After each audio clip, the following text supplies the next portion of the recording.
नमस्कार मित्रमैत्रिणींनो, स्वामी समर्थ। संकष्टी चतुर्थीच्या उपवासाला काय करावे? संकष्टी चतुर्थीच्या उपवासात उपवास करणारी व्यक्ती तीळ आणि गुळाचे लाडू, रताळे, शेंगदाणे, साबुदाणा टिक्की, दूध, दही, फळे, मिठाई, तिळगुळ, तिळापासून बनवलेली खीर खाऊ शकते।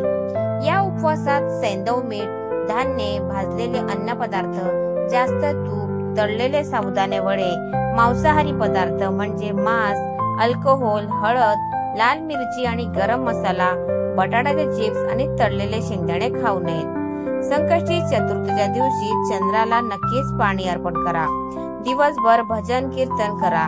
या दिवशी महिलांनी पिवळे किंवा लाल रंगाचे कपडे घालावेत। हा दिवस खूप पवित्र आहे, म्हणून या दिवशी कोणाशीही वाद घालू नका। कोणाबद्दलही नकारात्मक विचार मनात आणू नका। उपवास, पूजा आणि धार्मिक विधींमध्ये काळे कपडे घालू नका। गणपतीला तुळशीची पाने अर्पण करू नका। संकष्टी चतुर्थीच्या दिवशी गरीब आणि गरजूंना नवीन कपडे दान करावेत। या दिवशी धान्य दान करावे। या दिवशी गरिबांमध्ये फळे आणि मिठाई वाटल्या पाहिजेत। गरीब आणि गरजूंना पैसे दान करावेत। मुलांना पुस्तके दान करावेत। गायी, कुत्रे आणि इतर प्राण्यांना खायला द्यावे। तूप आणि गुळ दान करावे। हिंदू धार्मिक शास्त्रांमध्ये संकष्टी चतुर्थीचा उपवास खूप महत्त्वाचा मानला जातो। या दिवशी गणपतीची पूजा आणि उपवास केल्याने जीवनातील सर्व अडथळे दूर होतात। या दिवशी महिला उपवास करतात आणि त्यांच्या मुलांच्या आरोग्यासाठी आणि दीर्घायुष्यासाठी प्रार्थना करतात। तसेच या दिवशी उपवास आणि पूजा केल्याने घरात धन आणि अन्नाची कमतरता राहत नाही।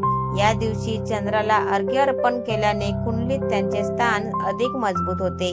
चंद्र पाहिल्यानंतर संकष्टी चतुर्थी व्रत पाळले जाते, म्हणून उद्या संध्याकाळी चंद्र पहा, त्याची पूजा करा, त्यांना अर्घ्य अर्पण करा, गणपतीची पूजा करा। यानंतर फक्त सात्विक अन्नाने उपवास सोडा। तर मित्रांनो, तुम्ही जर संकष्टी चतुर्थीचा उपवास करत नसाल तर जरूर करून बघा।